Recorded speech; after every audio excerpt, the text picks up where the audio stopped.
आज काँग्रेस पक्षाची कोरची मीटिंग पार पडली। आमचे कोरचे काही नेते, काही आता आमचे LOP या दुष्काळाच्या दौऱ्यावर आहेत, आमचे CLP सुद्धा दौऱ्यावर आहेत। जे काही प्रमुख आमचे नेते आहेत ते सगळे दौऱ्यावर आहेत, पण सगळ्यांसोबत फोनवर बोलणं करून आजची मीटिंग आम्ही पार केली। महाराष्ट्रामध्ये जी दुष्काळाची परिस्थिती निर्माण झालेली आहे, राज्याचं असंविधानिक जे सरकार आहे, जे वेदनाहीन सरकार आहे, मागच्या अवकाळी पावसाचेही पैसे अजूनपर्यंत शेतकऱ्यांना त्यांनी दिले नाहीत। त्याचप्रमाणे पावसाळ्यामध्ये अर्ध्यापेक्षा जास्त भागामध्ये कोरडा दुष्काळ पडला, त्याचीही मदत जाहीर केली नाही। काही ठिकाणी ओला दुष्काळ पडला, त्याचीही मदत जाहीर केली नाही। आणि आता आलेल्या अवकाळी पावसामुळे होतं नव्हतं ते शेतकऱ्याचं सगळं संपलं। मागच्या अवकाळीची घोषणा सरकारने केली, ते विधानसभेत केलेली होती, घोषणा करूनही पैसे मदत केली नाही। आणि आता परवा जे कॅबिनेटमध्ये जी घोषणा सरकारने केली ती अत्यल्प आहे, पण ती सरकार शेतकऱ्यांच्या पर्यंत ते निधी पोहोचेल की नाही पोहोचेल ही शंका आमच्या मनात आहे। हे खोटारड सरकार आहे, जाहिरातीवर पैसे खर्च करणारं सरकार आहे। आणि त्याच्यामुळे महाराष्ट्रातला शेतकरी जो आज अडचणीत आलेला आहे, त्या शेतकऱ्यांबरोबर काँग्रेस आहे। शेतकऱ्यांची लढाई विधानसभेत आणि विधानसभेच्या बाहेर शेतकऱ्यांसाठी काँग्रेस लढेल। महाराष्ट्राच्या शेतकऱ्यांना आम्ही आवाहन करतोय की कोणीही आत्महत्या करू नका। या निर्ढावलेल्या मस्तावलेल्या सरकारला आम्ही जागा दाखवू आणि तुम्हाला न्याय मिळवून देऊ, ही भूमिका सुद्धा तुमच्या माध्यमातून आम्ही शेतकऱ्यांपर्यंत पोहोचवू पाहतोय। आणि म्हणून त्याच्यावर आज शेतकऱ्यांबद्दलची गंभीर चर्चा आजच्या आमच्या कोरच्या मीटिंगमध्ये झालेली आहे। दुसरा महत्त्वाचा प्रश्न, महाराष्ट्रामध्ये शासकीय आणि निमशासकीय मोठ्या प्रमाणात पदं खाली आहेत। कॉम्पिटेटिव्ह एक्झामच्या मध्ये अजूनपर्यंत घोळ चाललेला आहे। जवळपास 60 ते 70 हजार मुलं मुली स्पर्धा परीक्षेसाठी त्यांनी तयारी केली, पण अजूनपर्यंत सरकारचं नोकरीचं धोरण, कारण की राज्याचे उपमुख्यमंत्री देवेंद्र फडणवीसांनी जाहीर केलं होतं की कंत्राटी नोकर भरती आम्ही रद्द करतोय, पण नवीन पॉलिसी काय त्याच्याबद्दलचं सरकारने अजूनपर्यंत माहिती दिली नाही। आणि म्हणून तरुणामध्ये मोठ्या प्रमाणात अस्वस्थता आहे आणि तेही निराश होऊन बसलेले आहेत। आणि म्हणून त्याबाबत शासनाने तातडीनं नवीन नोकर भरती धोरण तातडीनं जाहीर करावं आणि नोकर भरती करावी। परवा शिक्षण मंत्र्यांनी ज्या पद्धतीनं जे पात्र जे शिक्षक भरतीसाठी जे उमेदवार आहेत त्यांच्याशी ज्या पद्धतीचा व्यवहार त्यांनी केला, त्यांना रागवलं, तुम्ही आमच्याशी जास्त कराल तर तुम्हाला तुमचा नंबर कटेल। आमचा सवाल आहे या राज्य सरकारला की तुम्ही कुठलीही ॲडव्हर्टाईज न काढता या कुठल्या आधारावर तुम्ही या पद्धतीच्या परीक्षा घेता, कुठल्या जागा किती भरणार, कशा भरणार, त्याची एक पद्धत आहे। एखादी परीक्षा वेगळी घ्यायची, कुठली जाहिरात काढायची नाही, तीच नोकर भरतीची प्रक्रिया असं पद्धतीचं दाखवून ऑनलाईन मोठ्या प्रमाणात तरुणांकडून पैसे लुटण्याचं काम हे सरकार करते आहे का? जे कंत्राटी भरतीच्या याच्यामध्ये जे पैसे गोळा केलेले होते ते पैसे त्या विद्यार्थ्यांना वापस करणार आहेत का? हे सगळे प्रश्न या ठिकाणी निर्माण होते आहे। आज परवा मुख्यमंत्र्यांनी घोषणा केली की आदर्श शाळा आम्ही आता त्याचं एक अवलोकन करून जाहीर करू। शाळेत शिक्षकच नाही, राज्यामध्ये जवळपास 1.25 लाख शिक्षक कमी असताना हे कुठल्या आधारावर आदर्श शाळा जाहीर करणार आहेत, हाही एक प्रश्न। आणि त्याच्यामुळे राज्यामध्ये विविध पदं शासकीय आणि निमशासकीय खाली आहेत, ते तातडीनं भरले पाहिजे। दुसरं, राजस्थानमध्ये आरोग्याचा कायदा जो केला आणि NRHMचे सगळे लोक सेवेमध्ये सामावून घेतलेले आहेत, त्या पद्धतीचं महाराष्ट्रात ते सामावून घ्यावं. कारण गेल्या 25 दिवसापासून NRHMचे सगळे कर्मचारी संपावर आहेत. दिवाळीसुद्धा त्यांनी या आंदोलनात्मक पद्धतीने काढलेली आहे. सरकार त्याच्याकडे दुर्लक्ष करते आहे आणि म्हणून सरकारने तातडीनं आरोग्याचा कायदा बनवून सगळ्या शासकीय दवाखान्यामध्ये सेवा पुरवावी आणि NRHMचे सगळे पदाधिकारी त्याच्यामध्ये समावेश करावे, अशी एक भूमिकासुद्धा आजच्या या नवीन पिढीच्या बद्दलची भूमिका आम्ही त्या ठिकाणी मांडलेली आहे. आणि महत्त्वाचं याच्यामध्ये जे महाराष्ट्रामध्ये OBC वर्सेस मराठा हे करण्याचं पाप जे सरकार जाणून बुजून करते आहे, त्यावरचंही एक आम्ही चर्चा त्या ठिकाणी केली. आमचे नेते राहुल गांधीजी आणि काँग्रेसने जी भूमिका घेतलेली आहे की जातीनिहाय जनगणना झाली पाहिजे आणि त्याच्या आधारावर OBCचंही आरक्षण आम्ही वाढवू. कारण की 50% जी मर्यादा आहे त्या मर्यादा त्याच्यामध्ये जातीनिहाय जनगणनेमधून संपेल. शेड्यूल कास्टचे आरक्षण त्याच्यामध्ये वाढवलं जाईल, आदिवासीचं आरक्षण वाढवलं जाईल, मराठ्यांनाही आरक्षणामध्ये सामावून घेईल. ज्या ज्या जाती आर्थिक, शैक्षणिक, सामाजिक कमजोर आहेत, त्यामध्ये इव्हन मुसलमानामध्ये सुद्धा अनेक धर्माला नाही देणार आम्ही. त्या जातीमध्ये जी मागास लोक आहेत त्यांनाही त्या आरक्षणाचा फायदा मिळवून देणार.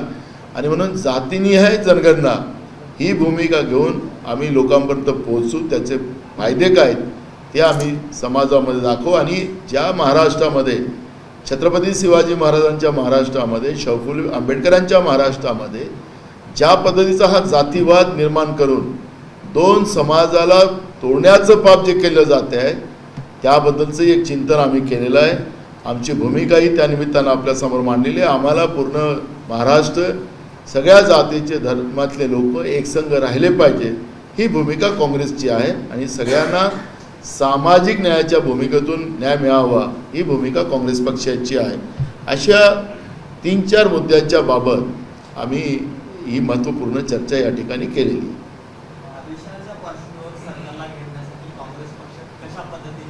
उद्या संध्याकाळी 6 वाजता LOPच्या कार्यालयामध्ये विरोधी पक्षाच्या सगळ्या प्रमुखांना बोलवून त्याची एक मीटिंग आम्ही उद्या विधिमंडळ भवनामध्ये करणार आणि त्या पद्धतीची रणनीती उद्या आम्ही त्या ठिकाणी ठरवू.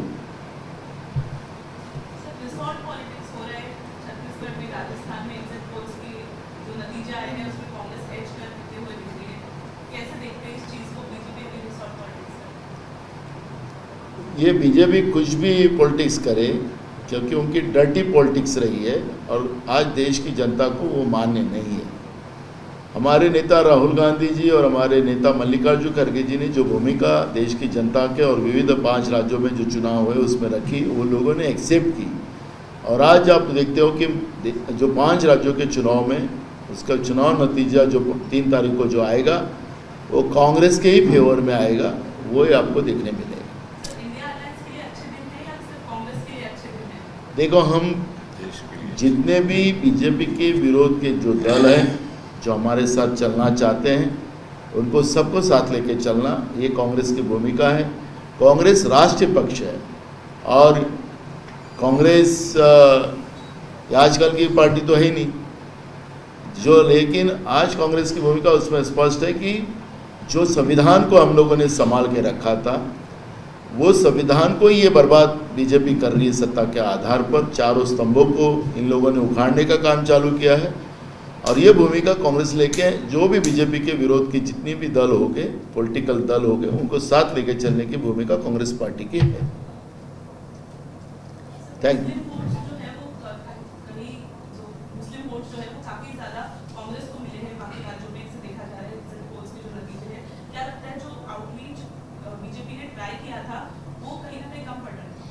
देखो, विभाजन की राजनीति जो बीजेपी करते आई है उसको उसके परिणाम भुगतने पड़ेंगे. देश की जनता को समझ आ गया है.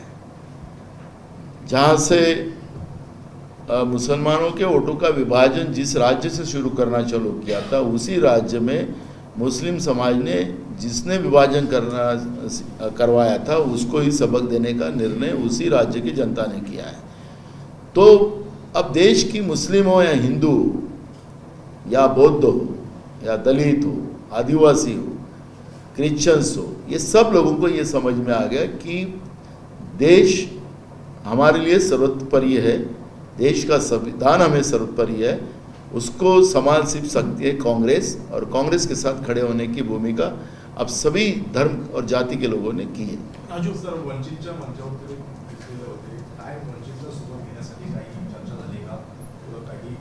नाही, अजून आमच्या लेवलवर कुठली चर्चा झालेली नाही, अजून दिल्ली लेवलही कुठली नाही, आणि थोड्याच दिवसात आता हे निवडणुका संपल्यानंतर त्याच्यावर चर्चा होईल।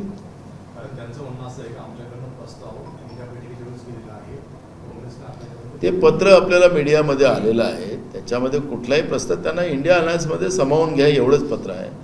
त्यांचा डिटेल प्रस्तावाची चर्चा ते दिल्लीत करणार आहेत असं त्यांचं मत आहे। अजित पवार यांच्या कर्जतमध्ये जी काही कार्यक्रम झाली त्या कार्यक्रमामध्ये अजित पवार यांनी शरद पवार यांच्याबद्दल बरेचसे गौप्यस्फोट केलेले आहेत। कसं बघता कार्यक्रमामध्ये खरं तर राज्याच्या एकूणच विजनबाबत चर्चा होणं गरजेचं असताना मात्र एकूणच शरद पवार यांच्याबद्दल आरोप करण्यात आले।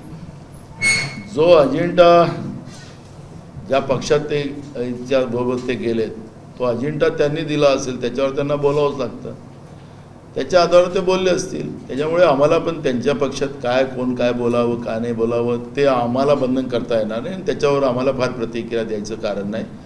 महाराष्ट्रामध्ये जी काही आज दोन समाजामध्ये मराठा आणि ओबीसी समाजामध्ये जे भांडण लावलं जात आहे ते हे काही आमच्या शाहू फुले आंबेडकर आणि छत्रपती शिवाजी महाराजांच्या राज्यामध्ये हे काही भूषणावं नाही, त्याची चिंता आम्हाला आहे, आणि ते तातडीनं सरकारने हे भांडण थांबवलं पाहिजे हे काँग्रेसचं मत आहे। आम्हाला त्यांच्या पक्षात काय चाललेलं आहे, आज शेतकरी अन्नदाता आत्महत्या करत आहेत, त्याचा जीव वाचवण्यासाठी सरकारने पावलं उचलली पाहिजे, घोषणाबाजी सोडून जाहीरबाजी सोडून। ही भूमिका काँग्रेससाठी महत्त्वाची आहे। बेरोजगारांचे प्रश्न आमच्यासाठी महत्त्वाचे आहे, महागाई आमच्यासाठी महत्त्वाची आहे। आज महागाईमुळे तिथं राजस्थानमध्ये तुम्ही 450चा सिलेंडर द्यायची घोषणा करतात नरेंद्र मोदीजी, मग महाराष्ट्रामध्ये 450चा सिलेंडर का नाही? असे प्रश्न आमच्यासाठी महत्त्वाचे आहेत। त्या पक्षाची भूमिका, त्यांची आपसातले काय वाद असतील त्याच्याकडे लक्ष द्यायला काँग्रेसजवळ वेळ नाही।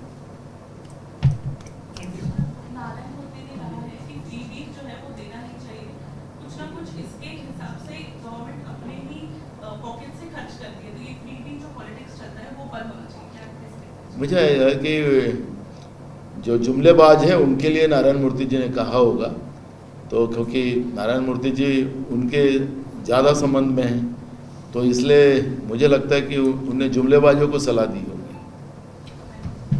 मराठा और ओबीसी आरक्षण का विवाद उत्पन्न किया जा रहा है, क्या सरकार की मंशा होगी इसके पीछे? विभाजन की राजनीति ये बीजेपी का बेसिक रहा है, और बीजेपी उसी आधार पर राजनीति देश में करती आई है।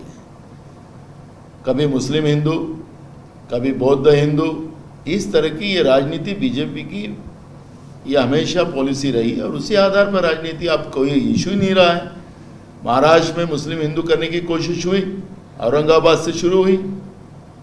शिवरात्रि के दिन जहाँ पर मुस्लिम एरिया में जो मंदिर था वहाँ पे दिन भर पूजा हुई, मुस्लिमों ने भी उस पूजा में साथ दिया, और रात को जाके वहाँ पे हमलाखोरों ने हमला करके मुस्लिम हिंदूवाद किया, लेकिन वहाँ के लोगों ने उस बात को संभाला। सिर्फ औरंगाबाद में नहीं तो राज्य के 7 जिलों में इस तरह की वारदात की गई। तो इसका मतलब है कि वो ये सब मामलों में थक गए। अब बौद्ध हिंदू भी नहीं हो सकता, मुस्लिम हिंदू भी नहीं हो सकता, इसलिए ओबीसी मराठा करके विभाजन की राजनीति बीजेपी कर रही है, उसका कोई फायदा नहीं होगा। लेकिन महाराष्ट्र की सांस्कृतिक धरोहर को नुकसान पहुंचाने का काम बीजेपी कर रही है, और ये पाप का भागीदारी सिर्फ बीजेपी रहने वाली है, क्योंकि महाराष्ट्र की संस्कृति ये नहीं रही है। सामाजिक न्याय की भूमिका है रखने वाला ये महाराष्ट्र है, और इस महाराष्ट्र में जो मराठा और ओबीसी जब साथ साथ में रहते हैं उनमें आपस में विवाद पैदा कर इनको क्या मिल रहा है, इसका जवाब तो इनको हम विधानसभा में पूछेंगे, जवाब इनको देना पड़ेगा। हम सवाल करेंगे, इनको जवाब देना पड़ेगा।